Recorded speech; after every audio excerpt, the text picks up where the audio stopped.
Hello friends, मैं हूं आपका दोस्त विक्रांत और आप देख रहे हैं विक्रांत ज्ञान। मैं आप लोगों के लिए आज लेकर आया हूं इम्पॉर्टेंट जीके जीएस का सीरीज, जो कि आगामी परीक्षाओं में आप लोगों के लिए महत्वपूर्ण साबित हो सकती है।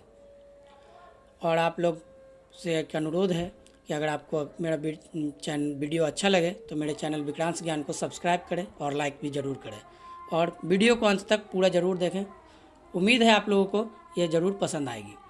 तो बिना किसी देर किए हुए मैं आप लोगों को वीडियो स्टार्ट करता हूँ। चलिए देखिए, पहला क्वेश्चन है, भारत में ऊर्जा स्रोत क्षेत्र में अक्षय ऊर्जा स्रोत का योगदान लगभग कितना प्रतिशत है। ये पूछा जाता है, हमेशा पूछा जाता है कि ऊर्जा क्षेत्र में अक्षय ऊर्जा का कितना है, थर्मल ऊर्जा का कितना है, हाइड्रो ऊर्जा का कितना है, नाभिकीय ऊर्जा का कितना है।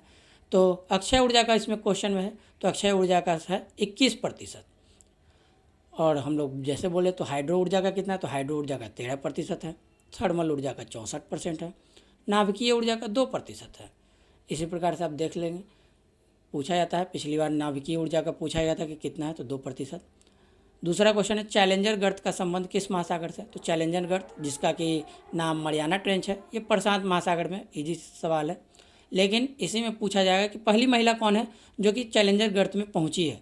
तो कौन है, तो केथी सुलेवान ये है। तीसरा क्वेश्चन है, वारणा और मूसी किसकी सहायक नदी है। तो वारणा और मूसी कृष्णा नदी की सहायक नदी है। एक्स्ट्रा में आप जान ले, कोयना और दूधगंगा भी कृष्णा नदी की सहायक नदी है। चौथा क्वेश्चन आते हैं, ग्रेट सैंडी मरुस्थल का संबंध किस देश से है। तो ग्रेट सैंडी मरुस्थल का संबंध ऑस्ट्रेलिया महादेश से है। ऑस्ट्रेलिया महादेश में और कौन सा है, तो देखिए, तो ग्रेट विक्टोरिया है, तनामी है, गिब्सन है, सिम्पसन है। पांचवा क्वेश्चन हम लोग देखते हैं, काली मिट्टी का विस्तार किस क्षेत्र में। तो काली मिट्टी का विस्तार अधिक जो है कि नहीं, महाराष्ट्र क्षेत्र में अधिक है, ठीक है। और ऐसे महाराष्ट्र, गुजरात, मध्य प्रदेश का कुछ भाग में काली मिट्टी पाई जाती है। छठा क्वेश्चन है, भारत का प्रधानमंत्री। तो भारत का प्रधानमंत्री दोस्तों नियुक्त होता है।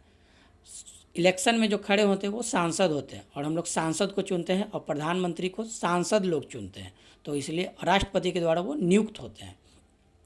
सातवां क्वेश्चन, भारत शासन अधिनियम 1935 द्वारा स्थापित संघ में अवशिष्ट शक्तियाँ किसे प्रदान की गई है।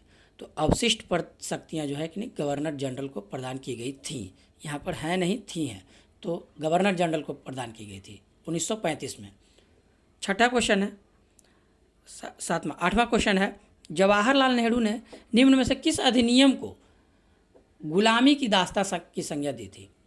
गुलामी की दास्ता, तो गुलामी की दास्ता जो है कि नहीं, इन्होंने भारत शासन अधिनियम 1935 को कहा था। और भी है, देखते रहिए वीडियो।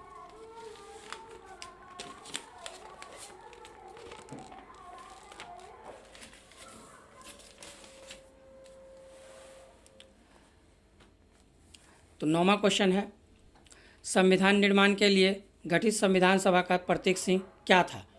तो संविधान निर्माण के लिए गठित संविधान सभा का प्रतीक चिन्ह क्या था, तो हाथी था। 9वां सवाल हो गया। 10वां, संविधान के किस भाग का संबंध केंद्र शासित प्रदेश से है। तो संविधान का जो है कि नहीं, किस भाग का संबंध केंद्र शासित है, तो भाग 8 का है। भाग 7 को निरस्त कर दिया गया है, ये बात ध्यान रखिएगा, इसलिए भाग 8 में है। 11वां क्वेश्चन, वन्य जीव संरक्षण नियम निम्न में से किसके अंतर्गत आता है। तो वन्य जीव संरक्षण निम्न में से, आंसर में याद रखिएगा दोस्तों, मौलिक कर्तव्य और राज्य के नीति निर्देशक तत्व दोनों में आता है। अगर राज्य के नीति निर्देशक तत्व नहीं है तो मौलिक कर्तव्य मारेंगे, मौलिक कर्तव्य नहीं है तो राज्य के नीति निर्देशक तत्व मारेंगे। लेकिन बीपीएससी में क्या करेगा कि दोनों दे देगा, तो ऑप्शन ई हम लोगों के पास होता है, तो ऑप्शन ई मारेंगे, क्योंकि मौलिक कर्तव्य और राज्य के नीति निर्देशक तत्व दोनों में आता है। क्वेश्चन 12वां देखते हैं, भारत के किस राष्ट्रपति को दार्शनिक राजा कहा जाता है। हाँ दोस्तों, ये क्वेश्चन हमेशा पूछा जाता है कि किस राष्ट्रपति को दार्शनिक राजा कहा जाता था। बहुत लोग जो है कि नहीं राजेंद्र प्रसाद मार देते हैं, लेकिन नहीं, इसका आंसर है डॉक्टर एस राधाकृष्णन, क्योंकि वो धर्मशास्त्र तथा दर्शन शास्त्र के विद्वान थे, इसीलिए। 13वां क्वेश्चन हम लोग देखते हैं, भारतीय संविधान के किस अनुच्छेद में पंचायती राज का प्रावधान है। तो अनुच्छेद 40, ये इजी है, बहुत लोगों को ये बात पता है। क्वेश्चन 14वां, यदि पंचायत को भंग किया जाता है तो उसका चुनाव कितने समय के भीतर करवा लेना अनिवार्य है। तो पंचायत को यदि भंग किया जाता है तो उसको दूसरा चुनाव 6 माह के अंदर करवा लेना अनिवार्य है, ये अनिवार्य होता है। और क्वेश्चन हमारा 15वां है जो कि लास्ट है, 67वां नेशनल अवार्ड्स में बेस्ट एक्ट्रेस का अवार्ड किसे मिला है। तो बेस्ट एक्ट्रेस का अवार्ड यहाँ लिखना हम भूल गए थे, माफ़ कीजिएगा। बेस्ट एक्ट्रेस का अवार्ड कंगना रनौत को मिला है। किस फिल्म के लिए? तो पंगा के लिए, और एक मणिकर्णिका के लिए, मणिकर्णिका के लिए, ये भी पूछ देगी दोस्तों, पूछा जाएगा मणिकर्णिका के लिए। तो उम्मीद करता हूँ दोस्तों कि आपको ये हमारी श्रृंखला आज की पसंद आई होगी। अगर पसंद आती है तो लाइक करें, सब्सक्राइब करें, कमेंट ज़रूर करें कि अगर इसमें क्या और मैं सुधार करूं, जो आप देखना चाहते हैं। अगर सुधार की ज़रूरत है तो ज़रूर कमेंट करें, और अगर अच्छा लगा है तो लाइक और सब्सक्राइब ज़रूर करें। धन्यवाद।